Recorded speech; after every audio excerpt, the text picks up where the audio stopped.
صلوا على محمد وآل محمد. صل على Muhammad og Ali Muhammad. Jeg vil lige kort forklare lidt om denne herlige begivenhed i Guds navn, den mest nådige, den mest barmhjertige. Ærede lærte, respekterede gæster, kære brødre og søstre i troen. Assalamu alaikum wa rahmatullahi wa barakatuh. Det er min store ære og glæde for os at samles her i dag til denne velsignede begivenhed, hvor vi ærer og fejrer Koranen og Ahlul Bayt. Koranen er ikke blot en bog med ord, det er lys, det er vejledning, det er en helbredelse for hjertet og sjælen, og en kilde til uendelig visdom. Som Imam Ali sagde, Koranen er lyset, som aldrig bliver slukket, havet, som aldrig bliver tørt, og den vej, der aldrig fører vild. I dag samles vi ikke kun for at deltage i konkurrencen, men også for at styrke vores forbindelse til Allahs ord. Det er en påmindelse om, hvor smukt Koranen er, og hvordan man burde leve efter den og praktisere den.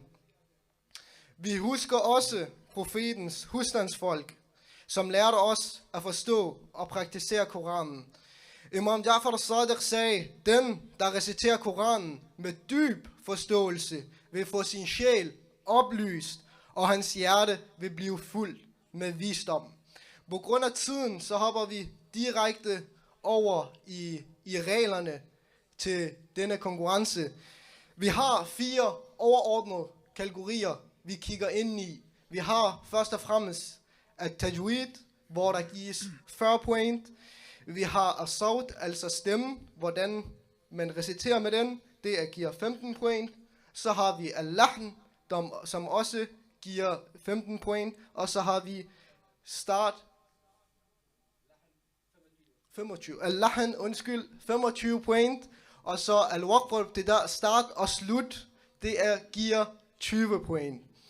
I tajwid skal forstås, at der skal ske korrekt udtale af bogstaver og vokaler, som vi også kalder på arabisk makharij og sifat. Vi skal overholde reglerne af tajwid, som idgham, ikhfa, iqlab med mere. Det skal også være en flydende og en præcis recitation uden de store fejl.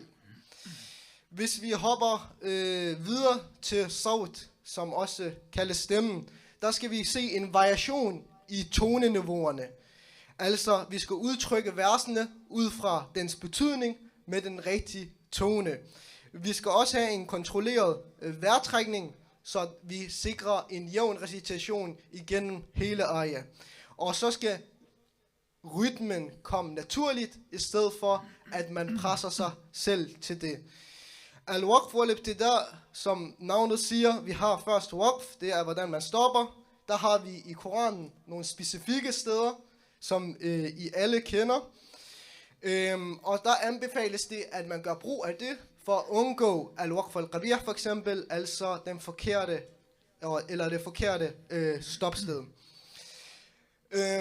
På grund af det forkerte stop, så kan vi ændre hele versets betydning, og at modtageren, som hører os recitere, vil høre det som noget uklart, og måske endda noget forkert. Og så har vi ibtida, begyndelsen. Det er, at når vi starter vores recitation igen efter et stop, så skal det gøres på et passende sted, så betydningen er så korrekt som muligt, og modtageren modtager visdommen så korrekt som muligt. Man bør ikke starte midt i en sætning, hvis det ændrer betydningen. Og sidst men ikke mindst, så har vi lahn, altså det forskellige melodi. Her siger Sayyid og Sheikh, at vi skal fokusere på 2 maqamat i det mindste i starten af kvalifikationen til første del. Og hvis man inshallah ryger i finalen, så skal man fokusere på flere alhan. 2 maqamat, fulde maqamat, vil det helst have, at man kommer igennem.